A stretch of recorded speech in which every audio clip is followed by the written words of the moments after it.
នេះបាទយើងដាក់ស៊ីមនៅកន្លែងនេះបាទយើងញាត់ចូលទៅបាទ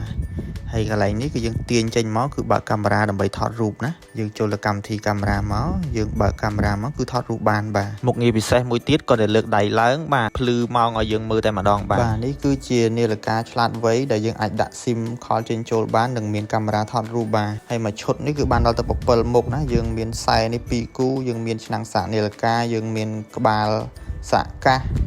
យើងមានខ្សែសាកកាសហើយនឹងមានកាសនេះគឺសលេងធ្ងន់បុកបាសព្រោះបាទនេះយើងបើកវាចេញមកគឺមានឆ្វេងមួយស្ដាំមួយបាទយើងគ្រាន់តែដកកាសនេះដាក់ចូលក្នុងត្រចៀកមកហើយយើងចូលក្នុងទូរស័ព្ទយើងចូល line Bluetooth ហើយយើង connect ពាក្យ TWS មកវាភ្ជាប់ជាមួយទូរស័ព្ទយើងបានហើយបាទងាកមកមើលនាឡិកាយើងវិញគឺតួខ្មៅទាំងអស់បាទគឺស្អាតមែនទែនហើយនេះគឺរបៀបដោតខ្សែណាអាខ្សែខ្លីយើងដោតនៅលើអាខ្សែវែងយើងដោតនៅក្រោមនេះមកបាទនេះគឺស្អាតមែនទែនហើយនៅក្នុង stock គឺមាន4ពណ៌នេះសម្រាប់បងប្អូនជ្រើសរើសបាទឆ្លាញ់ពណ៌ណាយកពណ៌ហ្នឹងទៅហើយយើងសកត់នៅកន្លែងនេះមកដើម្បីបើកនាឡិកាណាហើយយើងអាចដូររូបនៅមុខអេក្រង់បានហើយមួយទៀតយើងអាច connect ចូលក្នុងទូរស័ព្ទយើងក៏បានដើម្បីដាក់តាំងរូបដាក់អីបានមកកាផ្លេបាទហើយយើងចង់ថតរូបយើងគ្រាន់តែទាញ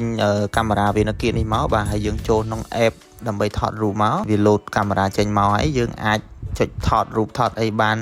បាទហើយកន្លែងនេះគឺយើងដាក់ស៊ីមយើងក៏ឆ្កឹះវាចេញមកយើងអាចដាក់ស៊ីមក្នុងនេះបានណាហើយយើងញាត់ចូលទៅវិញទៅបាទបើវាអត់ស្គាល់យើងអាចបិទឲ្យបើកនាឡិកាផ្សារទៀតមកវាស្គាល់ហើយបាទនេះមានកម្មវិធីជាច្រើនកម្មវិធីហាត់ប្រាណក៏មានកម្មវិធីវាស់ចង្វាក់បេះដូងក៏មានបាទ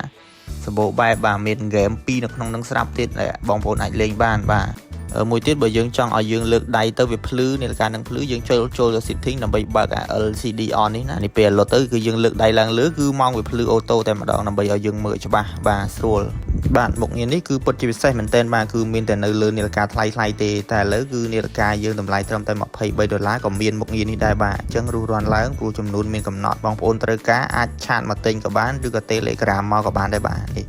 យើងអាចចុចខលចេញចូលបានដូចទូរស័ព្ទទាំងអស់បាទនិយាយទៅមានមួយគ្រឿងនេះគឺស្រួលប្រើតែម្ដងបាទសម្រាប់ថ្មវិញធំមែនទែនបាទខ្ញុំតេស្តមើលរួចហើយគឺអាចកាន់បានពី3ទៅ5ថ្ងៃបាទបងប្អូនត្រូវការសូមរស់រាន់ឡើងបាទយើងចូលស្តុកបានតែតិចគ្រឿងទេបាទសូមអរគុណ